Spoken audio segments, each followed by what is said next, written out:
We're going to look this morning and tomorrow morning in the Bible study at the Ten Commandments.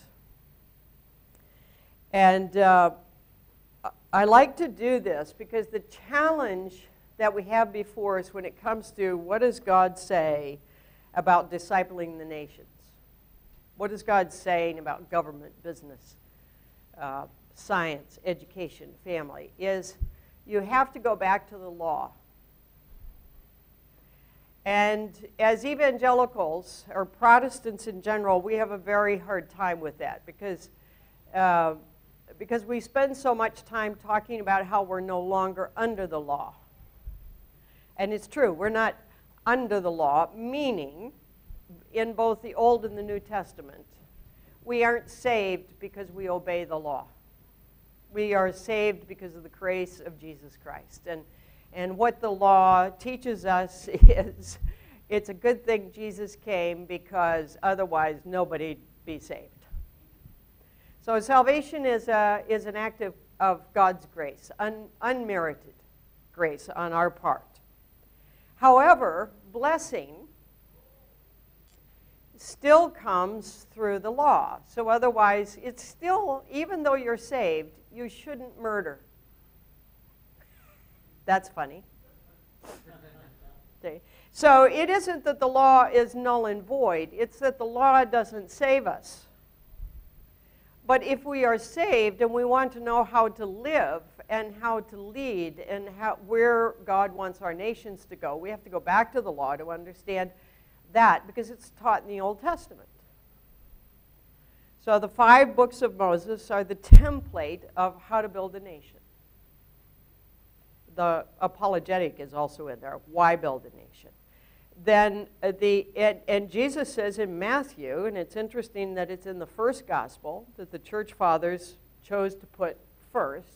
Jesus says, I've not come to eliminate the law or the prophets. I've come to build on them. So literally, if you're a New Testament Christian, meaning you understand Jesus but you know nothing about the law, you don't understand Jesus at all. So you could begin to think that Jesus is a communist if all you do is read the New Testament. But he isn't. Not at all. So literally, to understand what Jesus is saying in the parables about how to live, you have to go back to Moses because that's his foundation. And then if you want to know what that looks like in application, you go to the prophets or to the kings in the history of Israel.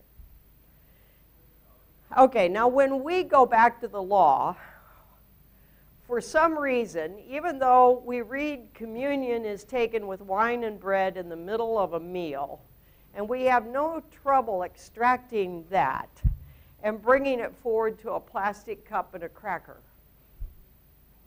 or to a one chalice and a huge loaf of leavened bread,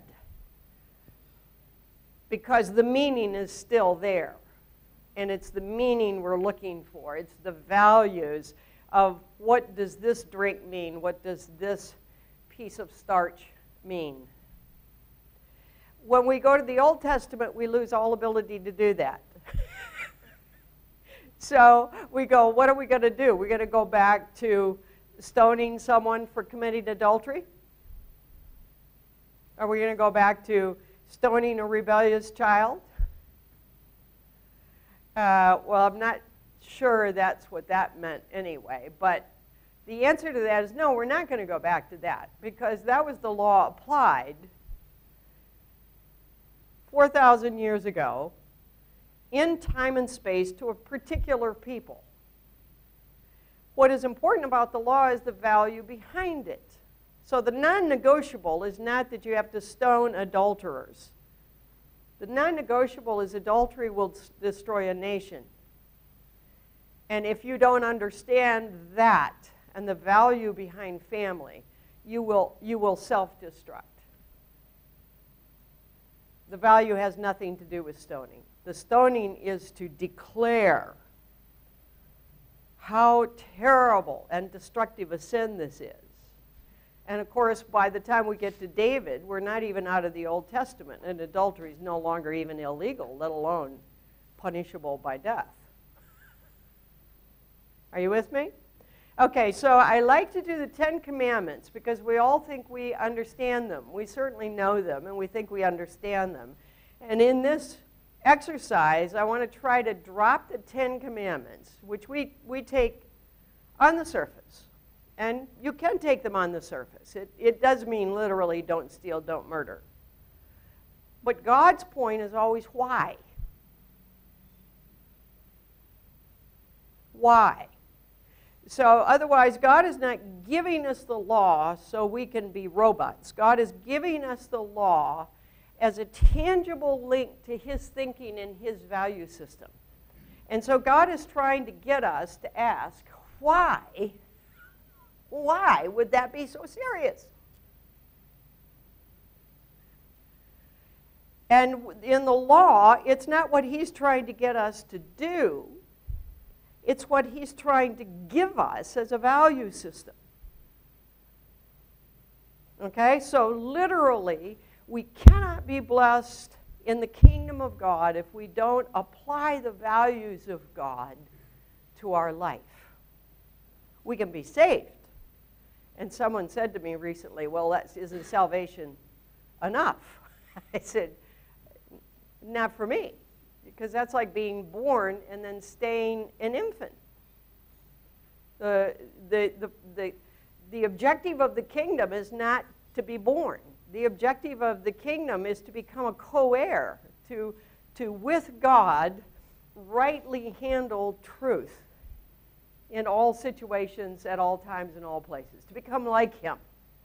So if people are satisfied just to be born again, they're satisfied to stay on breast milk, you know, and being a baby is okay, but a 62-year-old baby is a weird sight. And we have a lot of very old babies in the kingdom of God. Okay, so God says move beyond the milk, move into the meat. And the meat is not salvation, heaven and hell, forgiveness of sins. That's the milk. You know, a lot of people go, well, I don't know if I get the hell thing yet. Well, that's the baby food of the kingdom. Paul says that in his letters. The meat is what do we do, how do we live together in a community of believers and non-believers? How do we pursue justice? How do we pursue economic development? How do we pursue, do we pursue education of everyone? What is God's thinking about the kingdom on earth? What is it he wants us to begin bringing before he returns? Okay, so we have to be able to drop it to a values level, which is answering the question, what is God trying to get us to understand? Why this law? Why these 10? Why did God take the time to write them out twice with his own finger in stone? Why were these the only part of the law that went in the Ark of the Covenant? Why 40 days of fasting on the mountain for Moses twice to receive them?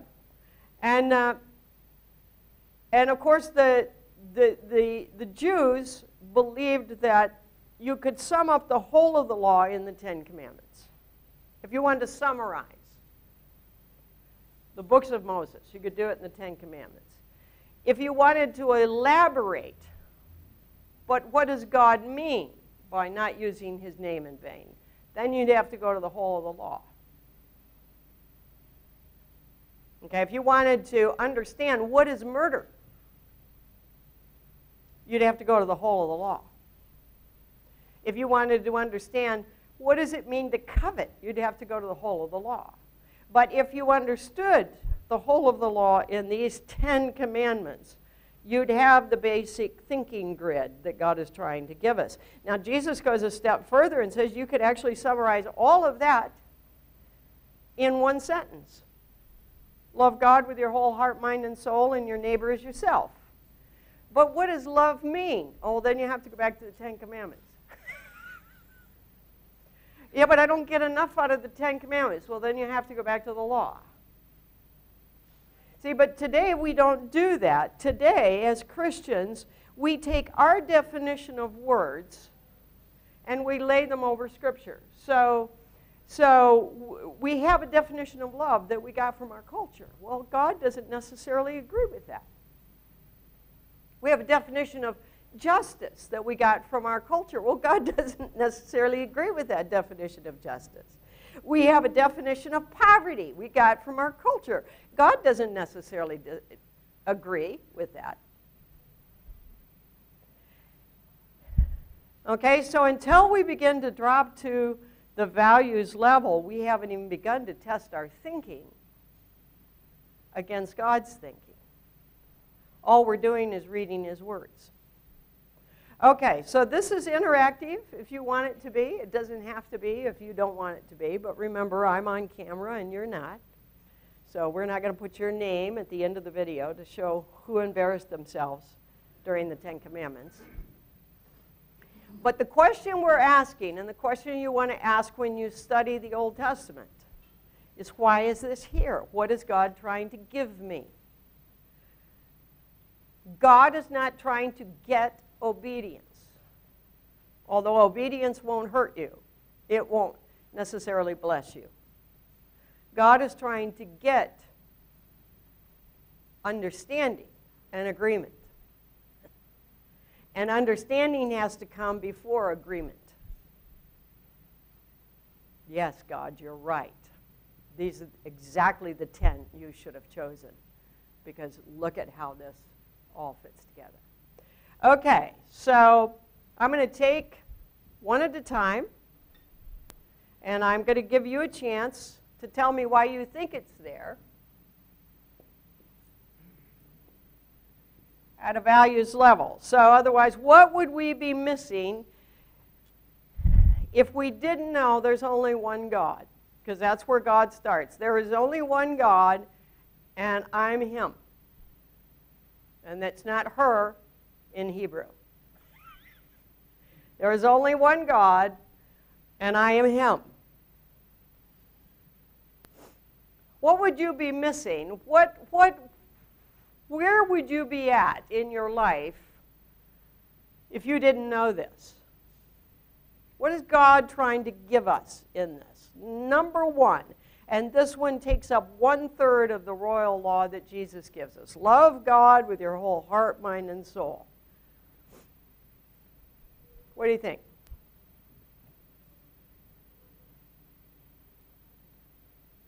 Any ideas?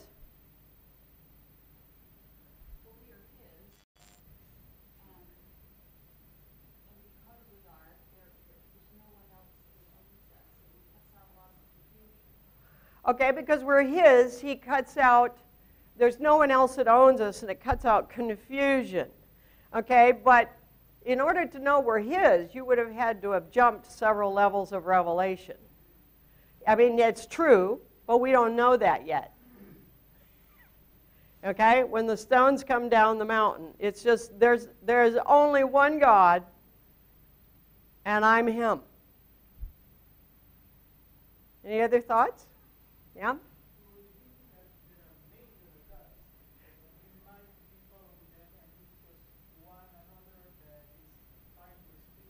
Okay, we might be thinking there are many gods.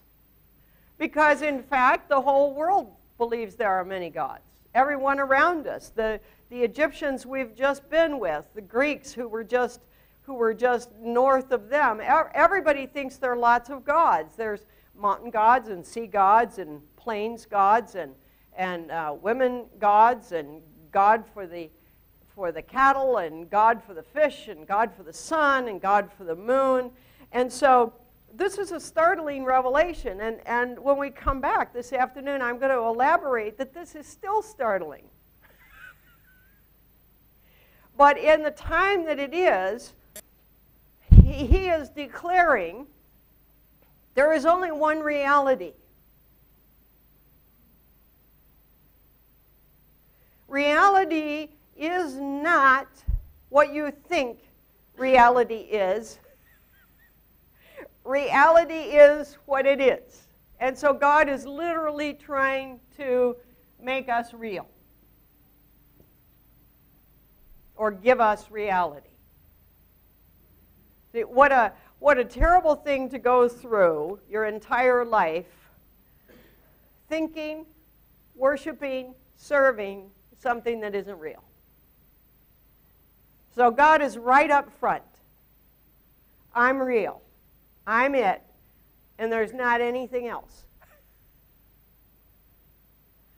He doesn't soft package it. He doesn't wrap it in bubble wrap. He doesn't seem to care what you were thinking previously before he wrote this in stone. He just cuts across everybody's cultural values and says, there's only one and I'm it. Now, this is not an ego trip. This is reality.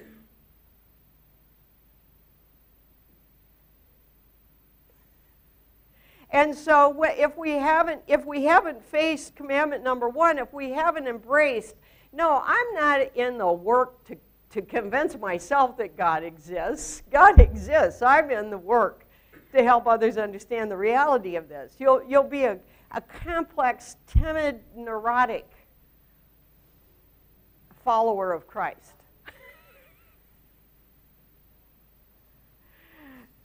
And we have many of those. And probably all of us at some point in our road of discipleship have been that. And probably all of us on a Monday or a Tuesday at some point feel that way again.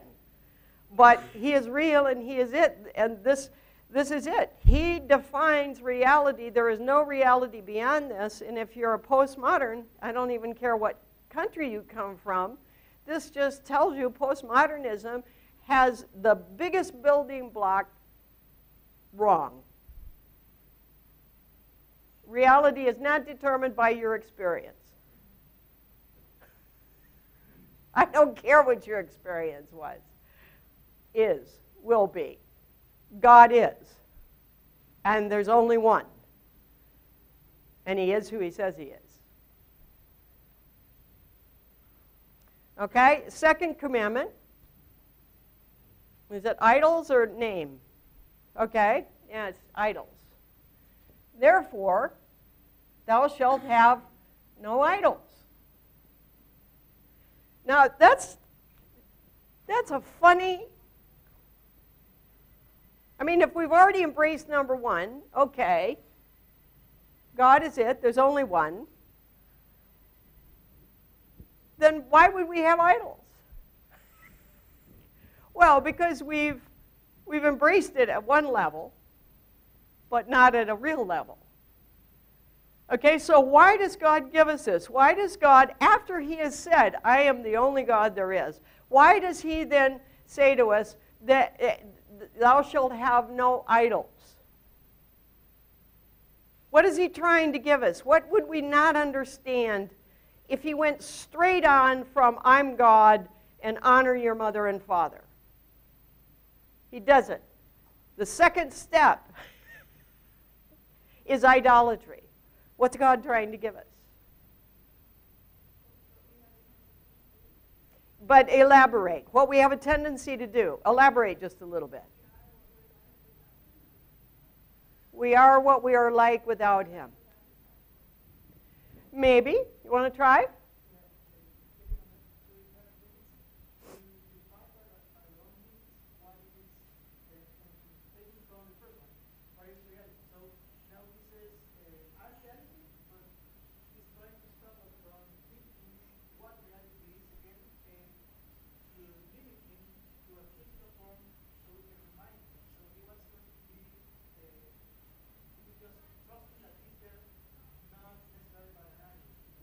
Maybe. Trusting that he's there, but he's not there in an idol. But I think it goes deeper than that. One more person want to try? Yeah.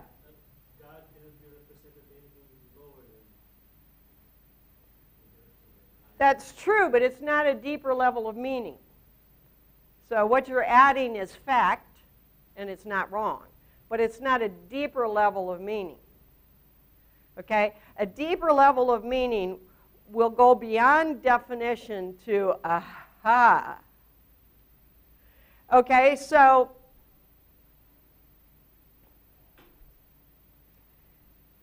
what God is trying to give us here is a litmus test for our words. If you want to know, do you believe number one? Then you look at your life and see if there are any idols. Now, if we were in the time of Moses, the idols would have been really easy to spot because there were little statues and, you know, little things they'd make.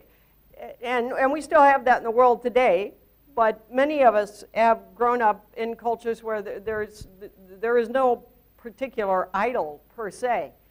There's no statue. But there are still idols. Every culture has idols. Every culture has cultural idols. And until they're broken in our life, we carry them. So one of America's idols, because I'm an expert on America, is I have the right to myself. I am the center of the universe.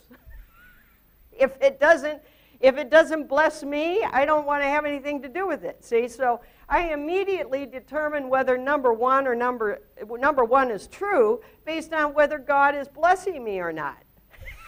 If I'm going through a tough time, then I'm not sure about number one anymore. Why? Because I have an idol. And I'm it.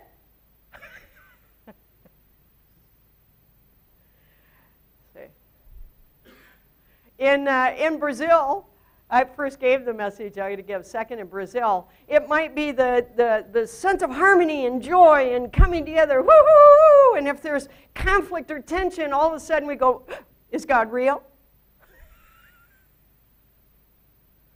See, it's in Switzerland if chaos began, is God real? Because they have an idol. They have an idol of order.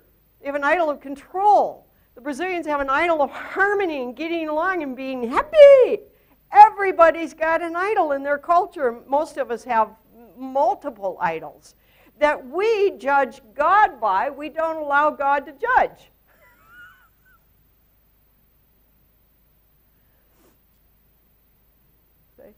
So you wouldn't believe how hard it was for me to give up the right to a car. If you're not American, you don't get it, but we're not alive if we don't have a car. Cars give us life. Cars give us meaning. If you're an Asian, it's probably your family. Family gives me life. Family gives me meaning. If you're an African, it's the tribe. Tribe gives me life. Tribe gives me meaning. Now, there's nothing wrong with cars, families, or tribes, but if they give you life, they're gods.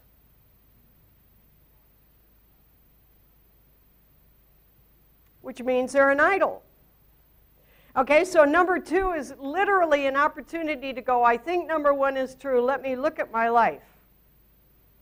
And the road of discipleship is a road of knocking over the idols you encounter as you go, because there are idols you have no idea. I discovered a new idol in the last couple of years. I was speaking in South Africa, and I noticed as I was speaking, I was less and less able to move. And when I quit speaking, I found I was unable to move at all because something had gone terribly wrong in my lower back. So I had to be carried out of the church on a chair. My joke was, I'm glad the pastors are big, and I feel like a Jewish bride. And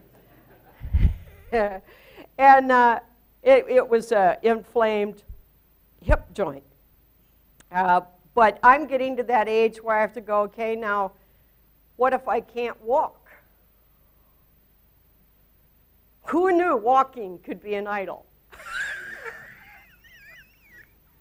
See, because you hit that latter part of your life, there are all sorts of things you take for granted.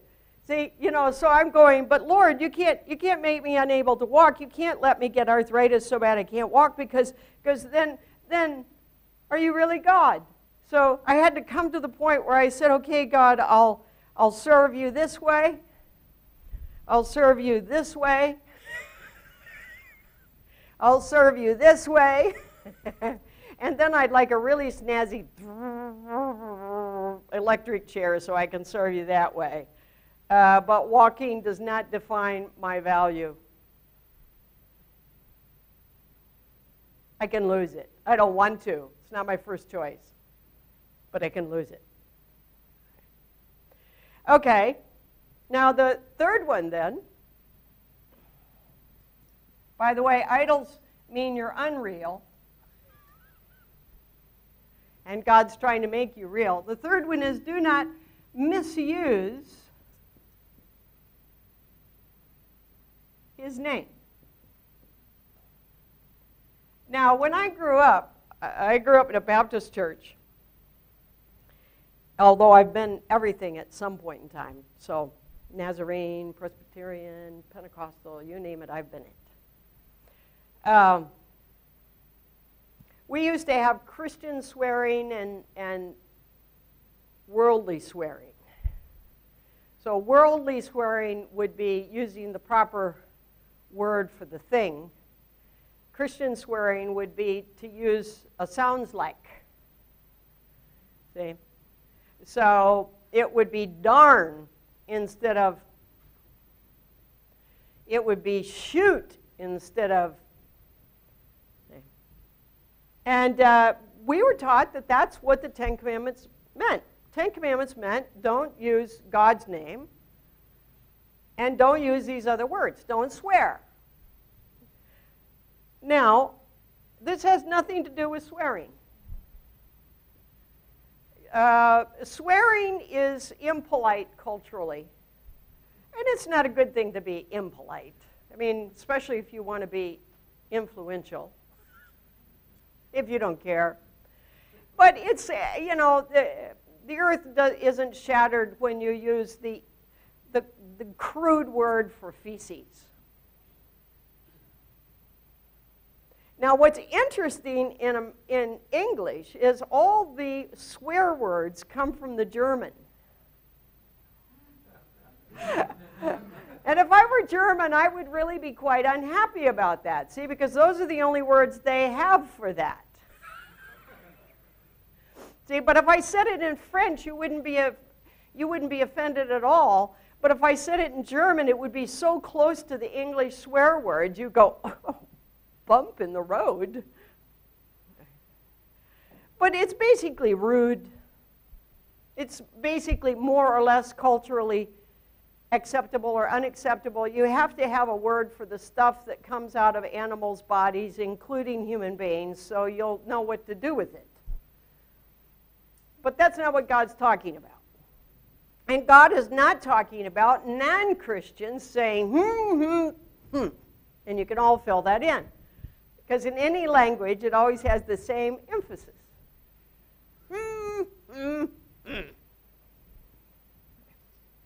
No, a non-Christian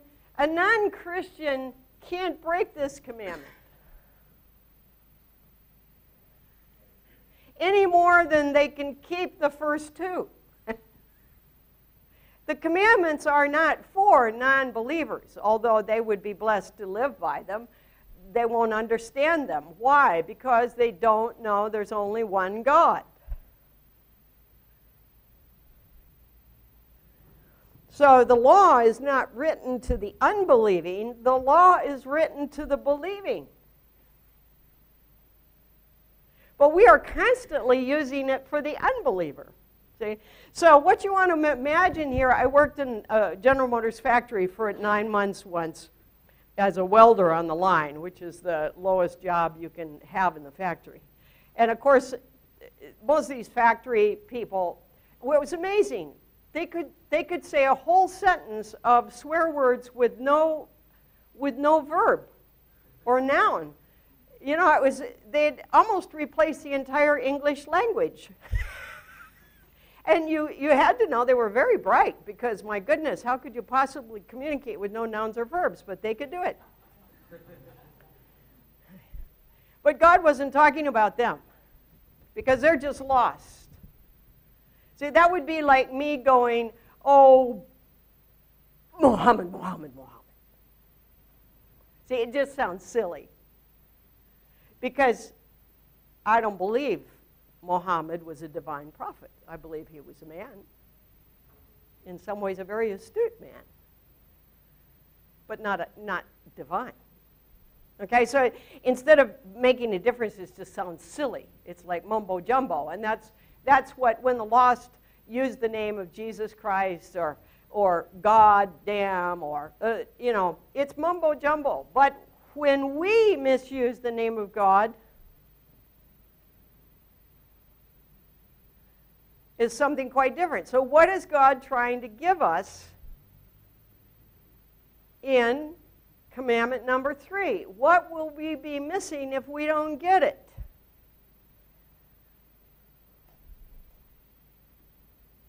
What does it mean?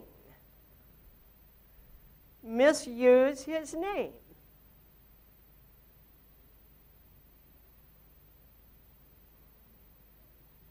Gosh, once I wiped out all the lost people, it gets really hard, doesn't it? We're so used to reading these for the other guys. Yeah, you want to try? Relate to allegiance. You have to elaborate.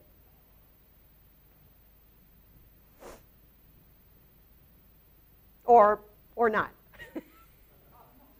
Okay, you want to try? Yeah, but that's the obvious. That's a fact. Drop it to a meaning level. What does respect and reverence mean? Another fact, but you didn't drop it a level. You see, you're still thinking horizontally. Meaning is vertical. You're elaborating horizontally. I want you to drop it a level. Why is it specifically, do not misuse our name? How might we do that, and what does it mean when we do that?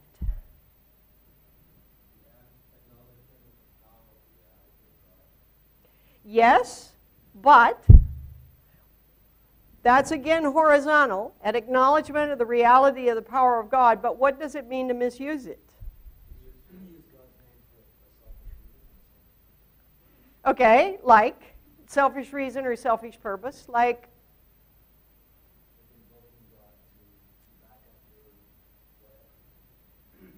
to back up your whatever.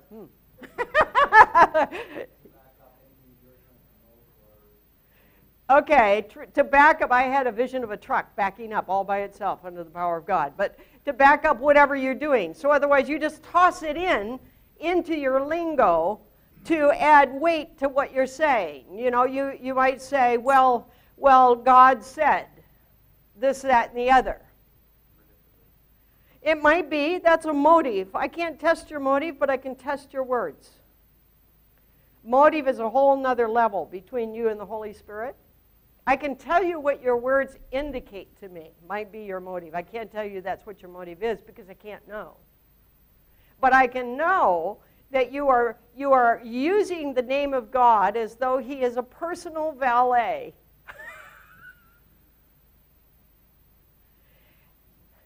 And you may even have it as a mantra. So you listen to yourself talk or pray. God, da, da, da, Holy Spirit, da, da, da, da, Father, da, da, da, da, Jesus, da, da, Jesus, da, da, da, Jesus, da, da, da. He's listening.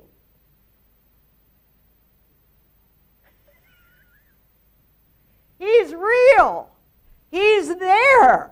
I mean, if you stood around me and said, Linda, Linda, Linda, Linda, Linda, Linda, Linda, I'd just say, excuse me, I got to go to my room.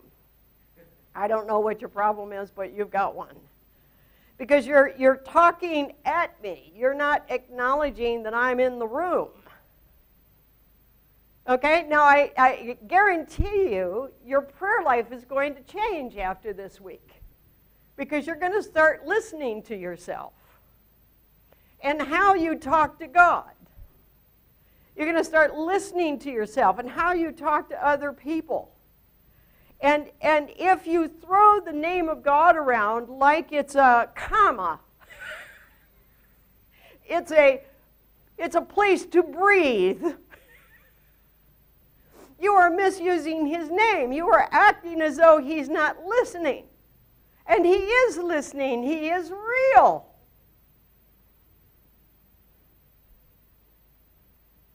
He is here. He is not deaf.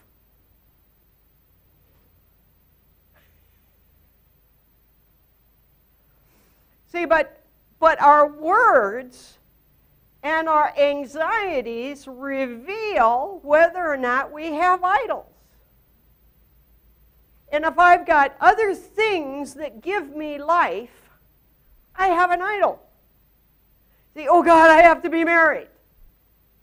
Oh God, I have to have a baby. Oh God, I have to go to Mongolia. Oh God, I have to be able to walk. Oh God, I couldn't lose my sight. Idols. All idols. Oh God, I have to be the best student in Hebrew. Idol. It'd be nice if you were. You may or may not be. It doesn't give you life.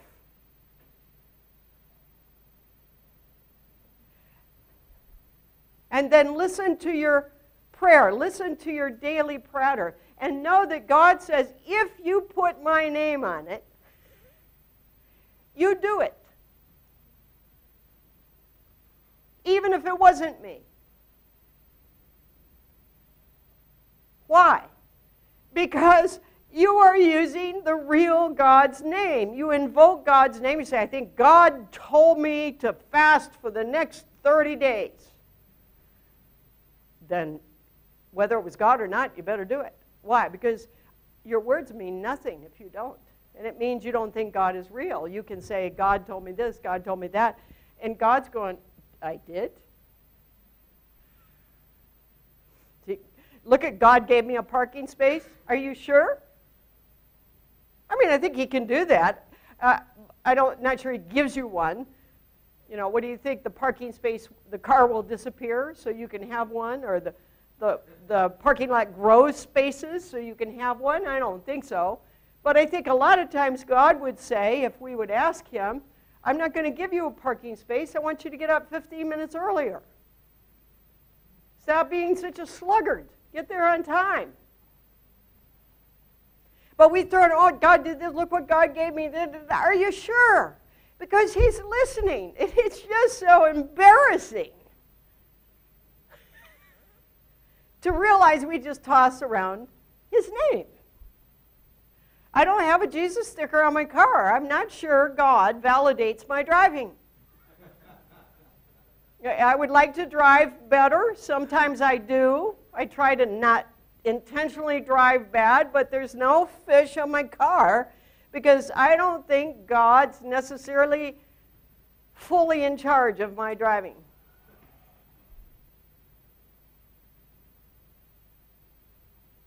Things go better with Christ. Do you remember that? That's a 60s banner. We took the Coca-Cola. I mean, 60s, plastic, shallow. We couldn't help it. Okay. So if you misuse his name, if you talk about him as though he's not in the room, if you put his name behind whatever it is you're trying to do, whether you really know it is or not, well, I use his name and hope that he gets behind it. This is, go back to number one. Go back to number one because you don't believe he's real. Okay, now this is about God. Verse 3. Now he shifts to me. And he says, keep my Sabbath holy. Is that right? Is that the... Yeah. 6 days you shall work. This is the longest commandment as far as elaboration. I'm not sure it was all on the stone, but it's elaborated more than any others. Now, all over the world, people tell me what they think this means. Why is this here? Keep my Sabbath. Would you like to take a stab at this?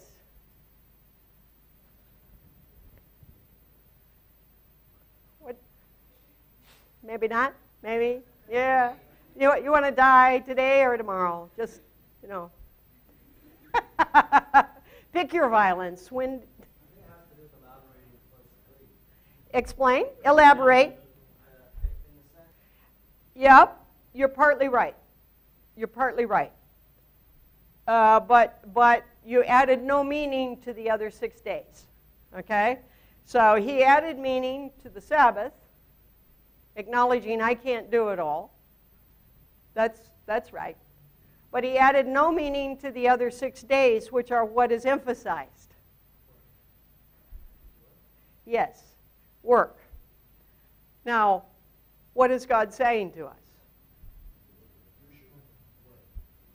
Well, that's a fact. Give me meaning. So the Sabbath is meaningless without the 6 days. Which is really funny, because we always preach on the Sabbath, and we almost never preach on the 6 days. You can't separate the truth, the two. If you don't understand the 6 days, you don't get the Sabbath.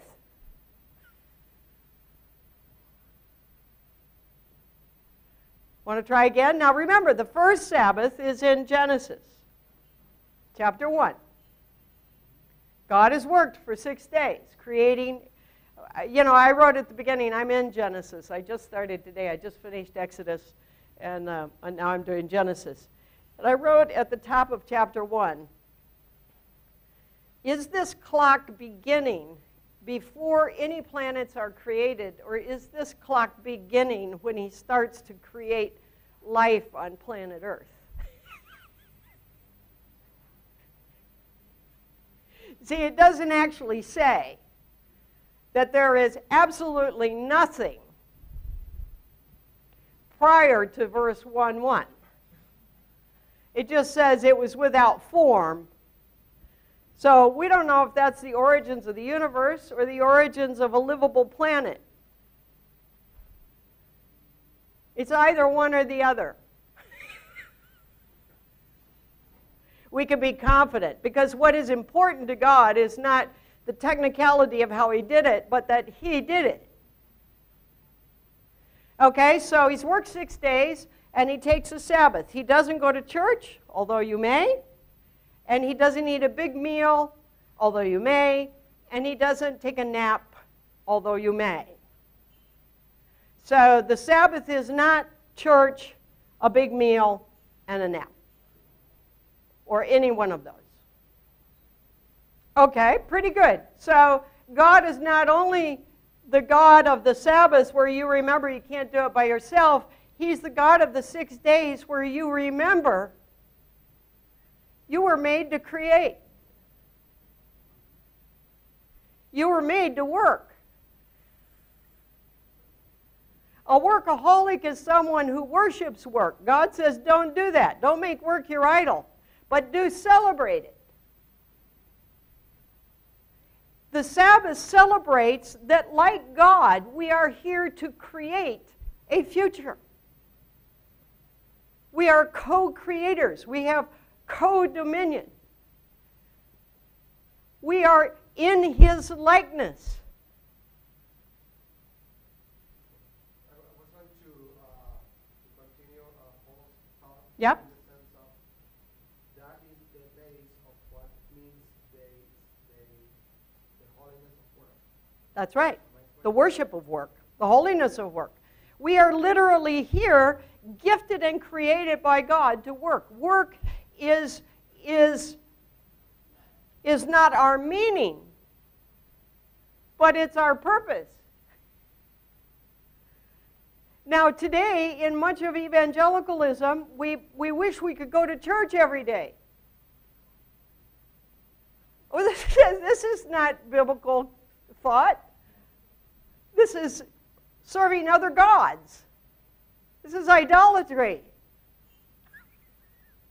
See, because God likes to pull up his sleeves and make stuff and do stuff. And his work has purpose. So does yours. You say, no, not mine, because all I do is clean toilets. Well, that God says, I understand that. There's a lot of crap in my business too. Or feces. Or marriage. I say, all I do is dig a ditch. And God says, yeah, that's part of my work too. All I do is pick up after other people's messes. God says, yep, I do a lot of that. Whoa. Your work does not dignify you. You dignify your work.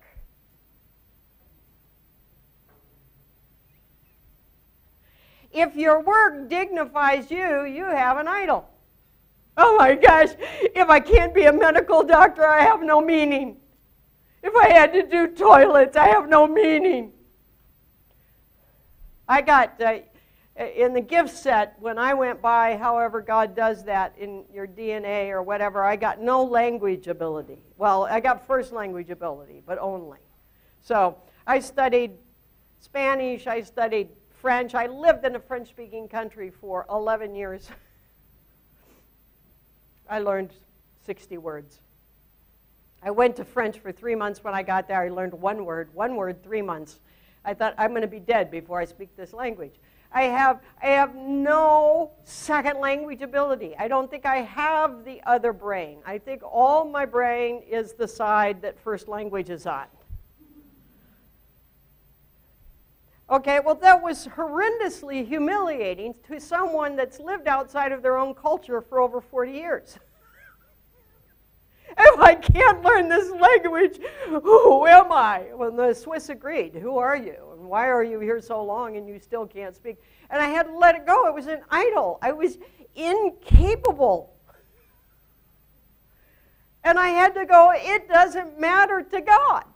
I am capable of other things. You say, I don't know what to do. Well, do what's in front of you, because knowing doesn't make you more valuable.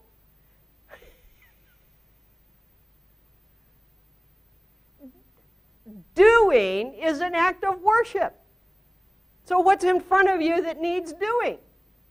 We get our identity tied to our job, our call, our vision.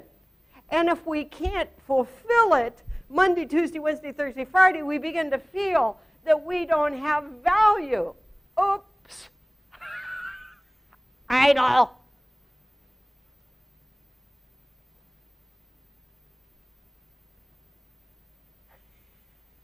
Go back to number one. People say to me, because I'm writing now. Are we at the hour? A little bit more. Finish the last one. Okay. I'm writing now when I'm home, and then I travel, not quite half the year anymore, but pretty close to that, where all my 40 years in YWAM, I've had line leadership until the last couple of years. So not only am I a little bit older now, thinking about, the walker, I don't have very good focus, which may be my problem with language. I'm dyslexic, and my brain only focuses for so much time. And I have no control over how long it focuses. Okay, it might be 3 or 4 hours, it might be 5 minutes. But if it's not there, it's not there. There's nothing I can do about it. So I get up every morning, I have time in the Word, I go to my computer. I don't even get dressed, because if I get dressed, my brain walks out the door. So I don't even get dressed. I go to my computer and say, okay, all right, God. And you wouldn't believe how devastating it is when there's nothing there, because I have nothing else to do the rest of the day. Well, actually, I do. But I didn't know it was valuable. I can cook. Who knew? I can grow my own herbs. I can go out and work in the garden. I can take my dog for a walk on the beach. But I go, but this is not working. And it's taken me 3 years to adjust to the task at hand doesn't define me. You can destroy your entire old age if you don't get this. I'm telling you a very valuable truth. See, and writing is awful, because when I am writing, people say, how's it going? Oh, 8 pages today. Oh, 10 pages today. Ooh, good. How many chapters are there? And I said, well, you don't understand. Writing is like digging a ditch. That lovely occupation, ditch digging. And I can say if every chapter is a meter, I can say my ditch is 17 meters long. Oh, it's very good. If I'm digging in the right direction. But you see, when you're writing, you're creating, and you're not creating if you already know where you're going. So my best days may be digging a ditch that I'll never use. Yeah. Then again, it might not. But if I put any value in my ability to recognize the value of my task, I am hopelessly miserable. I have to put my value in the fact that I ennoble the task. See, so washing people's feet doesn't make me valuable. That I wash your feet is what has value. It's that Jesus washed their feet. It's not that he washed their feet. It's that he washed their feet. You can't have added value. You get all the value in number one. God is real, and you are made in his image and his likeness. And if you think you need added value, you have an idol. But it is also, this commandment is a declaration of the right to work. Not just the responsibility to work, the right to work. We were made to work. There's nothing more destructive to the human soul and spirit than thinking you have nothing to contribute. Than being told you cannot contribute. There's nothing you can do. And aid as a development strategy never works because it says you're helpless. It might keep you from dying, and it's a good thing. Aid is in the Bible, but it's not a development strategy because giveaway programs diminish people's sense of their ability to do something. It is fundamentally flawed at a values level. A culture that does not pay you enough to live on by the work of your hands, if you work 6 days, 8 to 12 hours, and you can't earn enough to eat and have a home, that is an immoral economy. Because every human being's labor is worth them being able to live, which means they can eat, they can have a cover over their heads, they can get medical attention, they can send their kids to school. Okay. Work in and of itself is worship, and there is no more undeveloped country than those countries that no longer understand work is what we're made for. Now, that's not particularly an Asian problem, but it is on my continent, because in Africa, they feel to work makes them act like a slave. And it is actually their God-likeness, but it's very difficult for them to get that because of colonialism. They can get it, but it's hard. So the Sabbath is a celebration, a time to stop and look at what you did the first 6 days. It's not a fleeing from the world of work.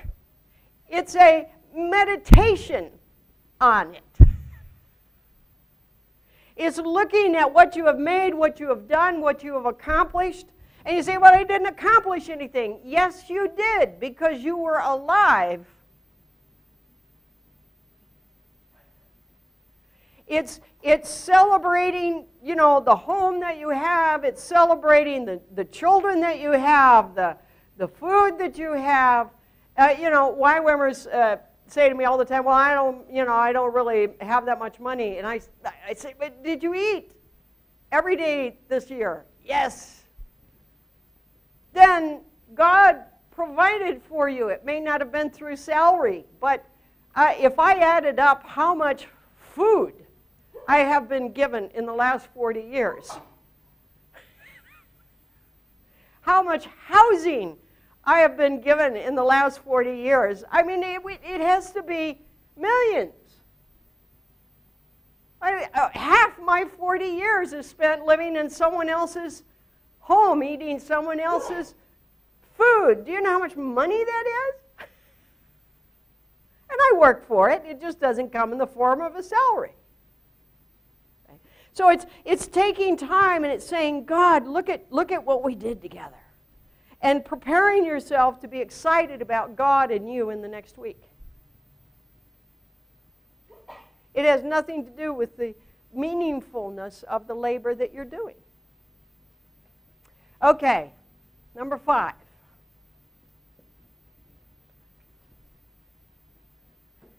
Thou shalt honor your mother and father. Now these two, Sabbath and mother and father, I think are we go the most religious on these two.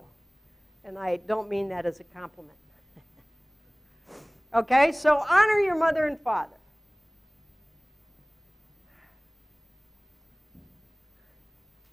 What do you think?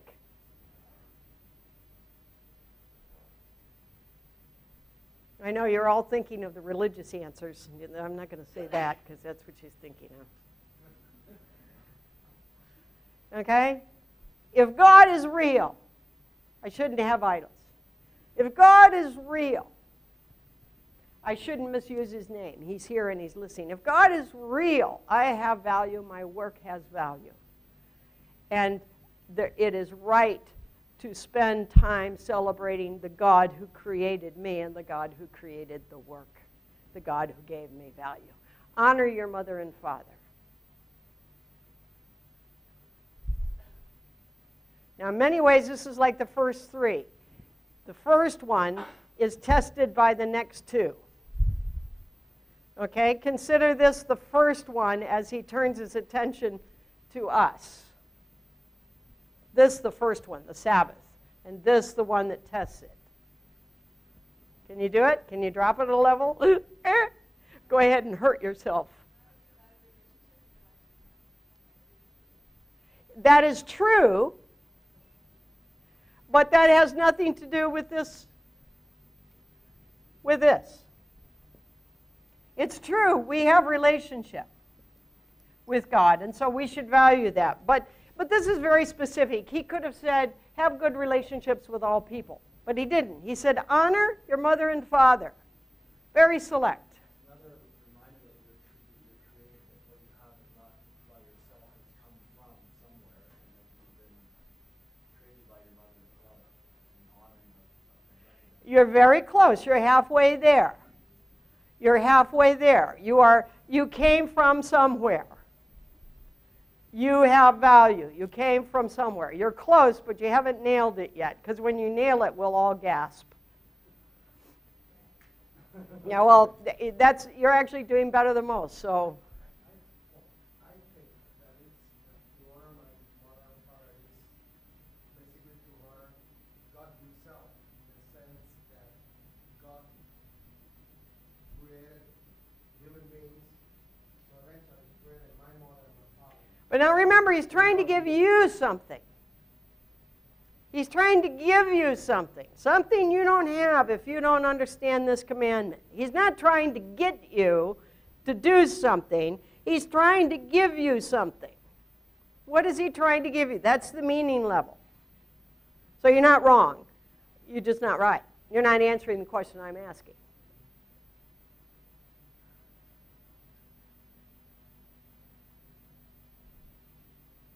Every person that's in a gang on a street anywhere in the world knows the meaning of this.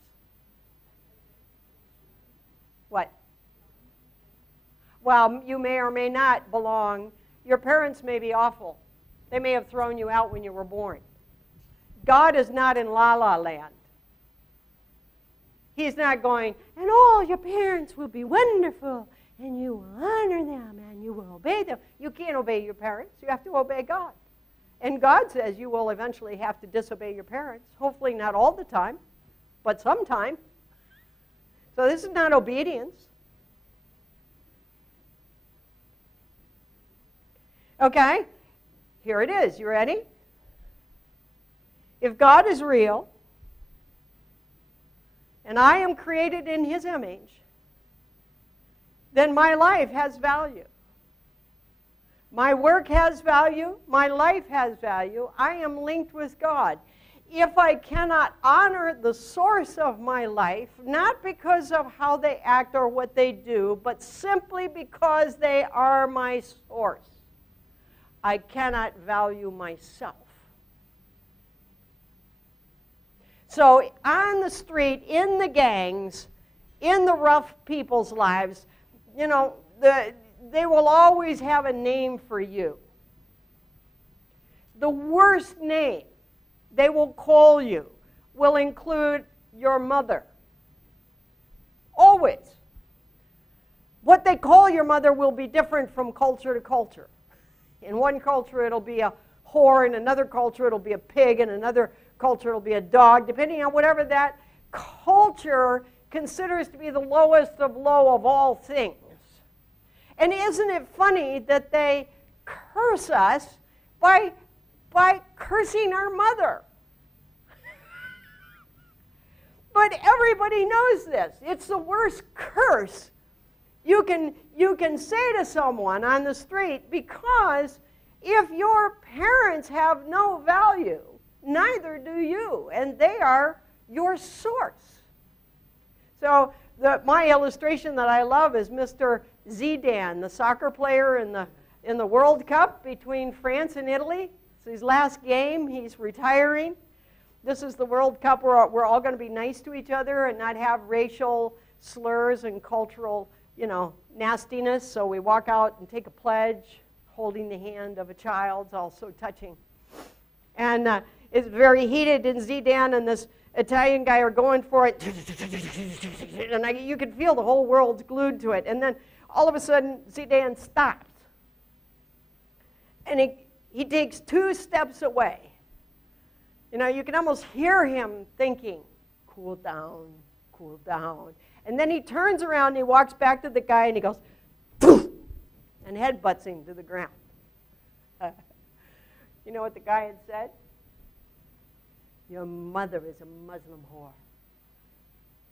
And he took 2 steps and he said, not my mother.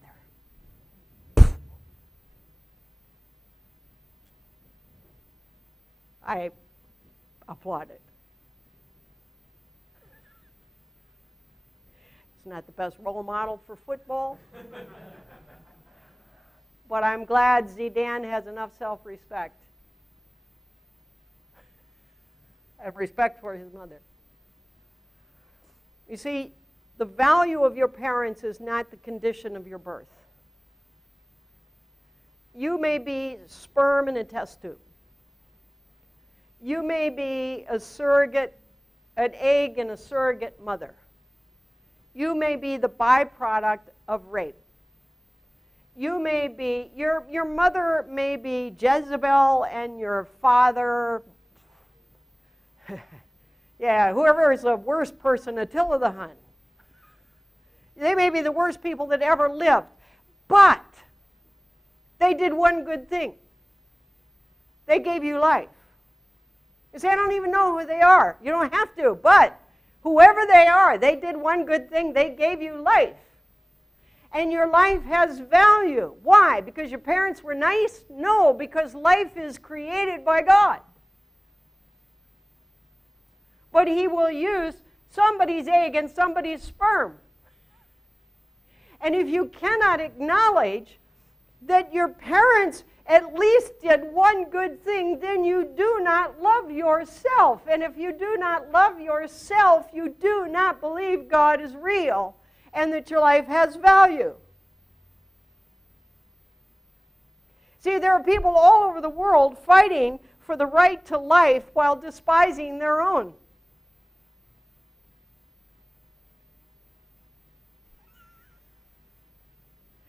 See, in Cambodia, when things were so difficult many decades ago, some of the women that would come into the camps have been raped 30, 40, 50 times. And our young Christians working in the camp just didn't know how to encourage them, because they said, man, if that had happened to me, I'd want to kill myself. That's right, because you think your life is valuable because it feels good. You think your life is valuable because you never suffered. Your life is valuable no matter what has gone on, no matter what will happen. The determination of our value is not our circumstances. The determination of our value is God real? And if God is real, your work has value no matter what it is. And if God is real, your life has value, no matter how you got it. And if your life has value, that egg and that sperm, no matter what name or personality or class or color or action. And you can't be pro-life and anti-yourself.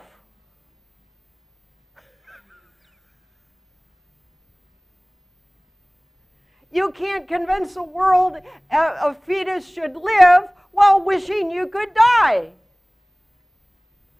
And if you can't accept that, you have to go back to number one. You don't believe God is real. You have an idol. If I'd had these kind of parents, I'd have had value. No, you wouldn't have. If I'd come from this culture, I would have value. If I hadn't been thrown away when I was 2 weeks old, I'd have had, no, you got an idol. You got an idol. You want a different history, so you will have value. And honey, you've got value because you're created in the image of God. And we all get the history we got. And until we're 12, 13, most of it's given to us. Very little of it is created by us. After that, okay, so that's the first 5. We'll leave it there, and we'll come back to the last 5 tomorrow morning.